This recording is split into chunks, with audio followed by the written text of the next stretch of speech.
E para tentar entender melhor esse processo das vacinas na Anvisa, a possível decisão por uso emergencial, nós recebemos aqui nos estúdios da CNN a cardiologista, chefe da UTI da Rede D'Or e professora de medicina da USP, Ludmila Abrão Ajar. Doutora, bom dia, obrigado pela visita aqui à CNN, pela entrevista.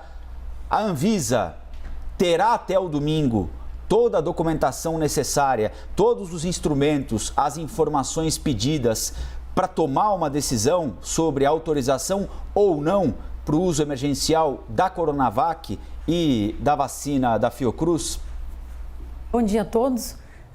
Falando sobre as vacinas, nós esperamos sim que a Anvisa receba toda a documentação, uma vez que nós já temos o término do ensaio clínico, nós já temos a divulgação dos resultados. Então, tudo que a população espera e a comunidade científica é que até o final da semana, no mais tardar, todos esses dados já estejam sob posse da Anvisa e que de uma maneira rápida e eficiente e responsável a gente espera que esse órgão autorize o uso da vacina, porque mais uma vez nós estamos diante de uma emergência global, de uma situação gravíssima. Então todas as vacinas que nos mostrarem eficácia e segurança deverão fazer parte do arsenal de prevenção dessa doença. Então tudo que nós esperamos, claro, é eficiência, segurança e, mais uma vez, a liberação desse instrumento que, na nossa concepção, hoje é a principal arma contra essa pandemia que já ceifou milhares de vidas dos brasileiros. Doutora, bom dia para você. Aqui quem fala é a Muriel. A eficácia global divulgada pela Coronavac, então, de 50,38%, Coronavac produzida pelo Instituto Butantan em parceria com a Sinovac.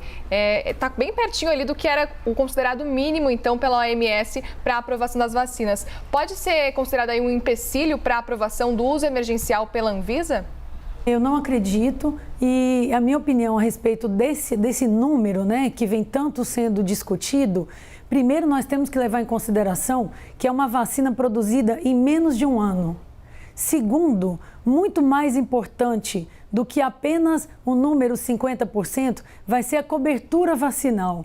Vamos fazer uma comparação. Se nós conseguirmos, com a Coronavac, um exemplo, ampliar a cobertura vacinal e vacinar, por exemplo, 100 milhões de brasileiros com 50% de eficácia contra novos casos, nós estaremos prevendo a doença em 50 milhões de pessoas. Ou seja, 50% em termos de prevenção de novos casos para uma população de 200 milhões, uma doença extremamente grave. É um número bastante aceitável e é por isso que os órgãos como a Organização Mundial de Saúde taxaram em 50% o valor mínimo aceitável. Quando nós olhamos os dados publicados, então, em relação, pelo menos divulgados, nós não temos ainda publicação científica, e falamos em torno de 50%, tudo depende da cobertura. Se nós tivermos um plano adequado e atingirmos uma grande população, nós estaremos prevendo a doença em milhares de pessoas. E ainda mais, não só os 50,38%, mas os 78% de redução de hospitalizações, de casos graves, e que hoje é realmente o que vem arruinando o nosso país. É a lotação dos hospitais, é a falta de recursos e os casos que ou morrem ou ficam crônicos nos leitos hospitalares, levando então a um aumento da demanda, uma redução da oferta e a um problema grave de saúde pública que afeta não só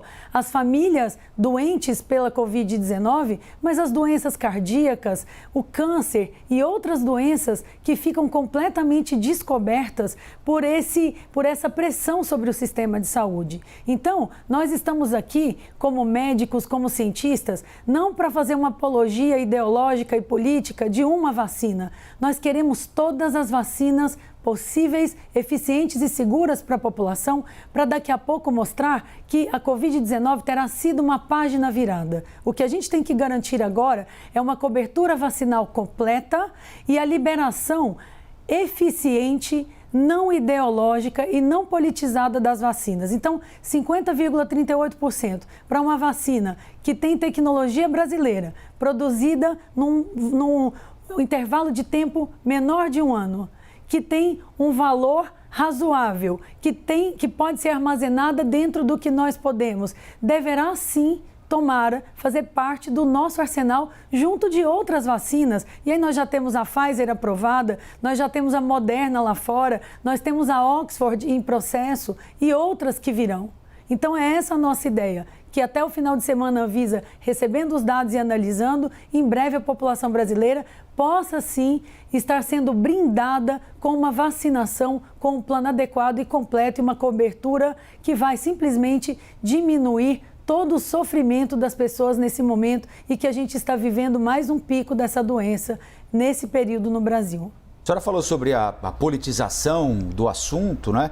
Eu quero chamar o Igor Gadelha, nosso analista lá em Brasília, porque ele vai nos mostrar que, apesar de a politização ter contaminado, de certa forma, essa discussão e, eventualmente, pode até ter atrasado alguma solução, os órgãos técnicos, que são aqueles que estão efetivamente trabalhando pelo desenvolvimento das vacinas, se entendem e se entendem muito bem, não é isso, Igor?